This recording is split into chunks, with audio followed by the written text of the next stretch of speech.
everybody says there's like one file, one list. No, there's criminal cases and a bunch of civil cases and lawsuits and investigations. And so when Trump's like, it's a hoax, later he explained, no, I'm saying me being involved is a hoax. There's endless files, endless stuff. Just the cases going on now. There's never stopping the files. Yeah. And so the previous FBI seized all the hard drives and stuff from its New York lair. That's all disappeared. They won't say where that is. James Comey's daughter was over that and controlled that.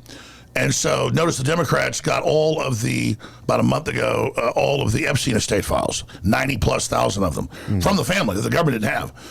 And it was him taking photos of newsprint, him in shops, taking pictures of stuff like, oh, look, there's a gag condom that says huge, and Trump's on it. Yeah. And they go, look, Trump on a condom, and it's in some store.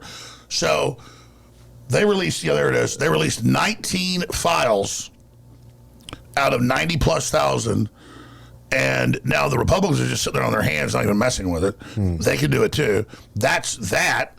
Then you've got Trump 6 months ago told the two grand juries in New York and Florida for the two criminal cases on Epstein, release the stuff. Democrat lawyers filed, Democrat judges blocked that being released. So in reality, Trump's not been blocking what comes out. He's had terrible PR when he's just, oh, it's a hoax, I'm not involved. Well, yeah, it's a hoax, he's not involved, but it sounds like he's saying the whole thing's a hoax. They release these files, there's always more files. Then it's his job to go around all the civil cases and all the criminal cases and all the grand juries, and judges block it. Yeah. Then under the law, you have what's now the Justice Department sucked up from around the country.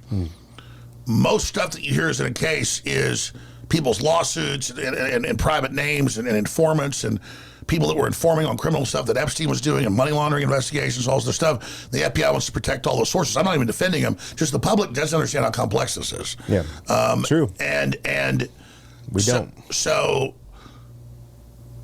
every step of the way, the Democrats actually try to block real stuff from being released, like the grand jury stuff.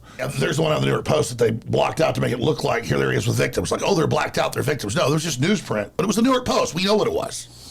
They just had it in their files and acted like it was secret and just trimmed it out to make it look like a thing. So it's a black hole. It's an endless soap opera. Look, the CIA, Mossad, MI6, they were all running this honeypot operation, and he was just part of it. And so they've already hit all the stuff. They came to Trump and said, this is national security, plus there's nothing there. So he said, well, I don't care, release whatever's there. Then they came back and said, sir, you're all over it. And it was all recycled BS that his wife had been a hooker that worked for Epstein, which wasn't true, Melania, and all this stuff. He's like, okay, well, screw it. And they're like, yeah, there's all these socialites and just photos of normal stuff. We've released all that. It's mean to people. He said, well, fine, just redact what you're supposed to. And the Democrats fought that, so he said, screw it.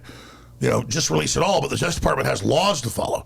And it's an executive branch. You have the legislative branch ordering them to release it, but that's called a constitutional crisis when one branch tells the other.